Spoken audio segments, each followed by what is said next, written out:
How do you react to this recent visa ban? For me, it's a welcome development. It's a welcome development because it's going to act as a deterrent to Nigerian politicians who hitherto before now see politics as a do-or-die affair. Because you cannot take away the fact that there were some threats, violence, before and during that general election. And whether you like it or not, the world is a global village. The world is monitoring, seeing what is happening in Nigeria.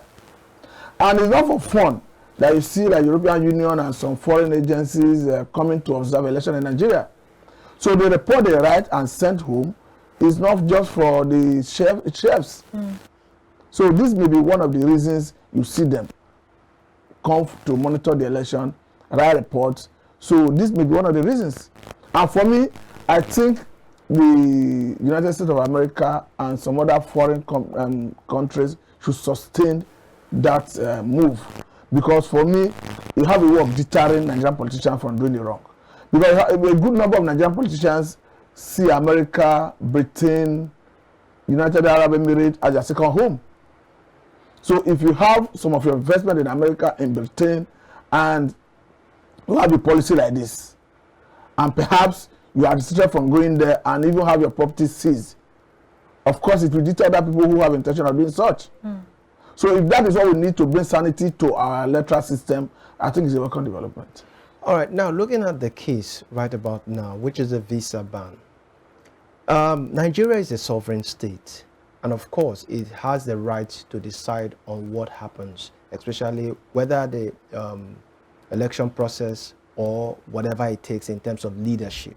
Now, putting it side by side with what a certain member of the ruling party said some time ago, that this is more like an interference, especially coming from the angle of the U.S. government placing visa ban on certain individuals who rigged the election. What's your view on that? I think it will be out of ignorance for anybody to say it's interference. Because they didn't come to threaten the sovereignty of Nigeria, even as they had the power to even do that, and they go away with it. The only thing they did is to say, because we have some level of classified information with respect to the activity of individuals in Nigeria vis-a-vis during the election, we are not allowing you to visit our country. It's clear. Now, why is it extending to their families? If they send you to their family, I will even be happy about it. Why? Because if you are a... Do I have to suffer for the sin of my family? Yes, yes. Why? Because if you are going to be a beneficiary of a fraudulent act, and you are meant to suffer penalty for that, I don't see anything wrong in that. How is that a Because beneficiary? you who ought to be a beneficiary may be in a position to advise your father, your friend, your crony not to do the wrong. And if you fail to advise because you think you are going to partake in the you are going to be one of the beneficiaries of the fraudulent activity, then you partake in the penalty. I don't see anything wrong in that. For me, what I'm trying to say in essence is, if that is the necessary deterrent we need to sanitize the electoral process, it's a welcome development. Now, okay, you want to say something? No, go ahead. Now, looking at the fact that these families who might not even be involved in the rigging process are now indicted, You are getting up to say they are indicted. Because looking at what you said, they are beneficiaries. Indictment is different from saying, don't visit my country. Now, we are looking at the fact that these individuals will not be able to visit that country. Are we not likely to see something playing out, something similar playing out by other European countries, taking a clue from what the U.S. government is doing?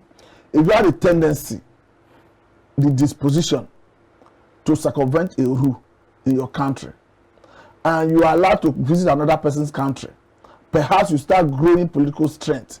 Who says that you cannot try to replicate it in that place? So I think it's the right thing if you say, don't come to my country because we have some classified information that expose you as someone that is not civilized enough to allow democracy to strive.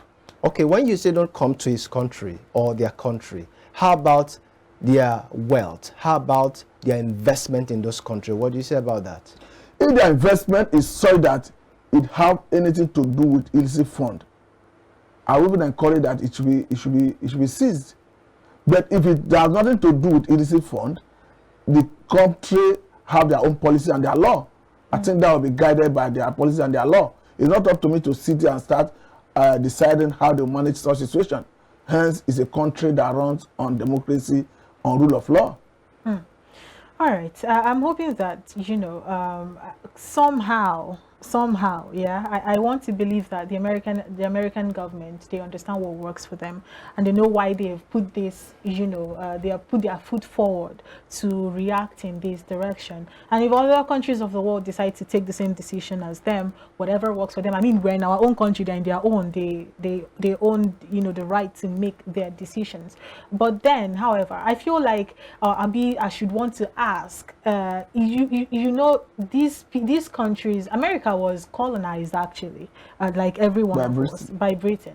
So when we talk about colonialism, do you think that this is other countries of the West still wielding their strength over African countries? Because a lot of times, even I think Ghana has received such a threat before from the US government as well, and then we see pockets of such conversations happening, especially from people from the West towards the Africans. How do you There are some areas of life we may talk about colonialism, but I don't think it's in this particular area, because they are not imposing anything on you as a sovereign state. They are not compelling Nigeria to take any action as a sovereign state. But they're taking They are not advantage imposing of their their power. will. They are not imposing their will on Nigeria as a sovereign state.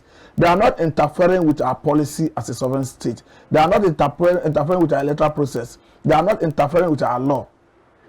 Okay. They are merely saying, because we have some level of classified information based on the activity of XYZ, whom they did not disclose, we will not allow you to visit our country. It's within their sovereignty they are restricting you from visiting.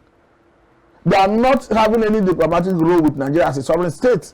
They're only targeting individuals they feel they were not responsible enough to allow democracy to strive. All right. Now, finally, before we go, I just want to ask a question. Though you're not a legal practitioner, but of course, common sense would come into play.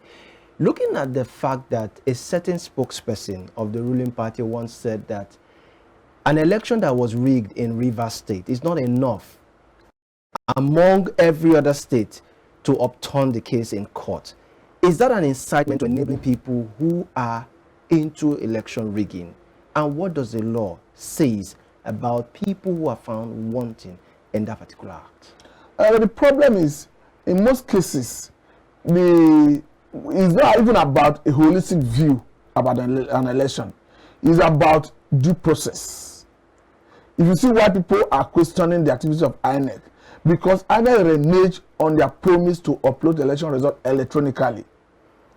And who says the president-elect would have won if they have done the right thing? But the argument is that you should have done the right thing. Now you have an issue where, even if you look at the argument of people who are petitioning against the election result, they may not be questioning the result in all the states. They may be questioning in some specific states.